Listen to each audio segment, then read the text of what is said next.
Moin, bonjour, and good morning to everyone. This is Lutz again, and I'm presenting today with a beautiful sunny morning, frosty but sunny morning from Les Sables d'Olonne. I hope you're all doing well around the world. And we are looking on this Friday today. It's the 20th of January into our fleet of the GGR. We'll toggle the weather on to everybody. And we will start at the back of the fleet with Guy as usual. So we are having still, as I said yesterday, he's really having good conditions.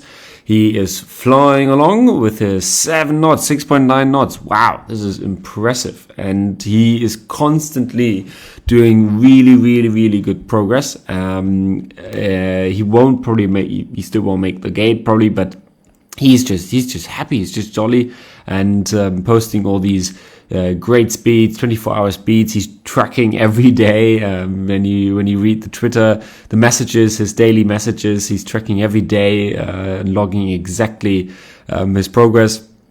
So this is kind of his way to stay motivated, and maybe he even thinks about. We told him that he made the 4-hour, the overall 4-hour record, and so this is a good motivation for him. So that's all good for him. And if we look another 24 hours, 7:30 tomorrow UTC, 8 UTC, it will calm down a bit. He will have a little hole there. So the real good conditions. It will swing from the northwest to southwest, but nothing major there. So that's part of there's a big high over there and there's a low forming there. If you go a couple of days ahead, there's nothing really forming for him. The conditions are really quite okay and quite enjoyable. So he will have another couple of days of really good sailing conditions. And the waves, if we look at that, because there's this low down here. Yeah, there's some waves coming in. So right now he's not really having a lot of swell. But with that low pressure down here in the no-go zone, he will get a bit of a swell. So I think for the next 24 hours, it might get a little bit uncomfortable since the wind will die down a bit, but the sea state will increase. But after that, he will get real good conditions with the wind and wave coming from the same direction. As discussed yesterday, Elliot is in. He's happy. I got an email from the harbor master, from Jason, that he's already cycling around and looking around the town. There's lots of surfing there, as I heard, so he might just pick up that. And I kind of have the feeling that Elliot is fitting well into the Fremantle environment.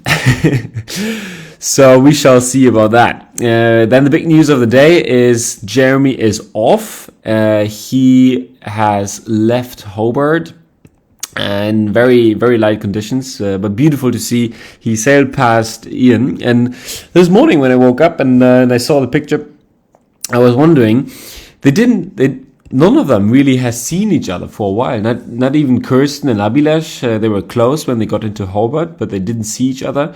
So the last time really someone saw another boat was, I'm thinking now, it was Tapio and Kirsten in Cape Town. They saw each other, but unfortunately Tapio is not there anymore. Asteria is not there anymore, and but then Simon, Abilash, Kirsten. I don't think none of the ones who are in the race have seen each other since the start. Yeah, very interesting. So this is quite unique, half around the world, and there you go. You see a mate, a sailing friend and competitor that you last seen in September 2022. Anyway, so he's having very light conditions, but he's tacking out, as you can see. We just got popped over to 9 o'clock, so he's tacking out the bay, and will then, that's been the last tack, and then he can just escape from Hobart. And as soon as he's out of it, he will have quite nice conditions. He will have broad-ish reach. That's what I learned at the RA. It's a broad-ish reach, and when we then look for another 24 hours, it will swing around. It's part of this low down here, and that will give him nice trailing winds. And another 24 hours, no data. It won't change. But we see there's a big. It's actually a nice. It's actually a big high pressure system there. So yeah, we shall see. Wait, how far is that until there? That's 600 miles. So that's like depending on the speed, but that should be like 4 days. Today is he will be just stuck in there. Depends. I mean, he will have gotten this weather forecast. He will see this, so he might be able to swing around, and we might see just him doing just that. But boy, we see another case of. I mean, this is still 4 days out. A lot can happen until then with the forecast, but we see another case of Snare Islands, and he might just get stuck there before the wind fills in again. So this is an interesting forecast for Jeremy, and I hope he will pull through, and he will be able to keep the boat moving. The good thing is it's a fairly light boat, so in light conditions, as right now you can see, it's very, very light conditions, but he's tacking out with 5 knots. Wow! And it's a clean hull. He's restocked. So yeah, even if there's not that much wind for a period, at least he has a lot of good food and plenty of water now, so that will keep him moving. Moving on, we have our good friend Michael from Austria, and he finally is making the passage north of the Bounty Islands because the wind has filled in. He was very frustrated on the phone. He was doing like 1 or 2 knots and was drifting around and had headwinds, but the wind is shifting. So there's this low coming in here. We sent him a weather information. We sent him a weather warning. It's going to gust up to 50 knots with about 32 to 34 knots constant, at least according to the tracker. It got weaker a bit, which is good news as I see it right now. But there will be a little front coming, and it will be going from a light northerly to the south, to a southwesterly, which will then get him past the Bounties, and will have good speeds and good winds for him. Looking at the sea state, that will be developing quickly. We have rather reasonable for these areas of the world. We have like 5 meters swell, so that's okay. And will he be able to do some second sides? He probably hasn't had a sight in lately. So these are the clouds that we're seeing here now. So we see this is a bit of rain. This is heavy clouds and drizzle. These are clouds, and then the yellow bits are clear skies. So it must be a little bit miserable right there now. And and with the front coming in, with the low pressure coming in, it's getting a bit scattered, and then he's having lots of clouds again. So not much sunshine for Gug for the next days, which is not so unusual in these kind of areas. But at least with these northerlies at the moment, he had a bit of a warm spell. And you see the yellow is 20 degrees, and he will have probably like something like 13, 14 degrees there. So it's not too bad. And moving forward, of course, with the southwesterly, it's going to cool down a bit. And he will have to put another jacket on. So that's for Gug, and he's doing 4.4 knots.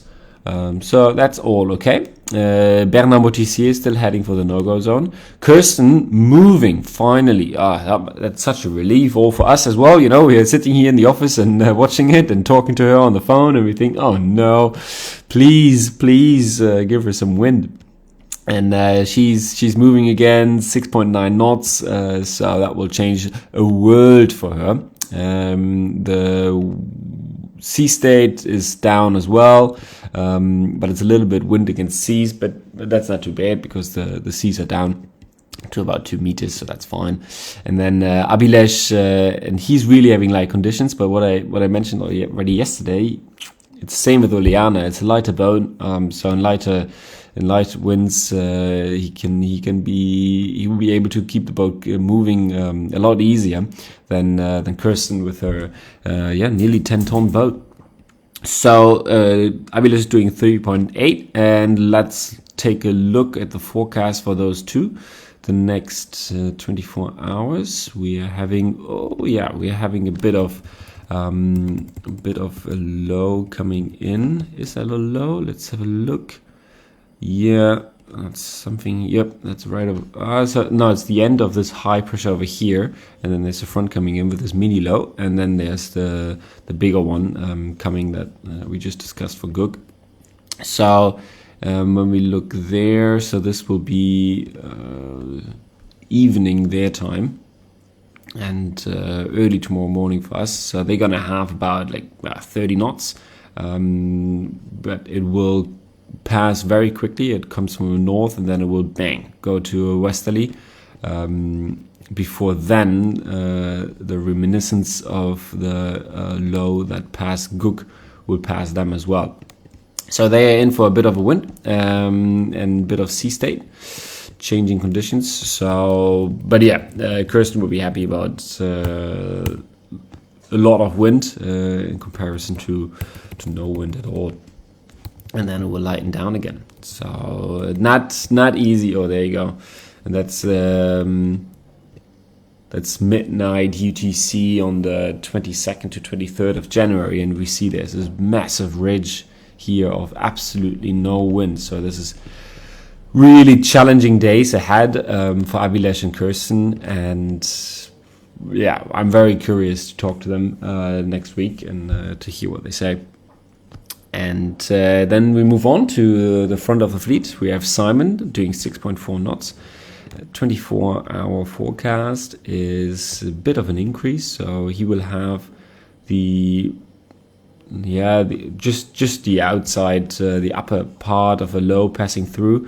So nothing really serious there, but he will actually be happy about that wind. It will give him some good speed, and then he will continue to have good winds, and by this time he will be over there already and can dive south.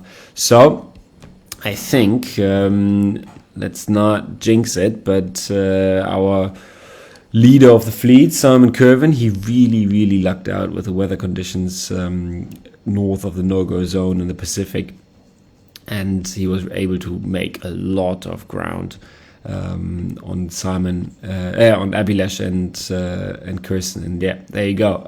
So it's more than 1,000 miles now, 1,074 miles to Abilesh, which is absolutely insane, considering that they nearly left. Just a day or 2 days apart from each other from Hobart. Wow. And he's only 800 miles away from our virtual race with Jean-Luc.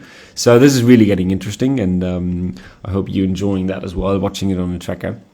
So that's it, and thanks a lot, everyone. I hope you're going to have a lovely weekend, and if we not hear each other tomorrow, then probably in a couple of days. And thanks a lot for all the comments regarding my plans for the GGR. I appreciate that a lot.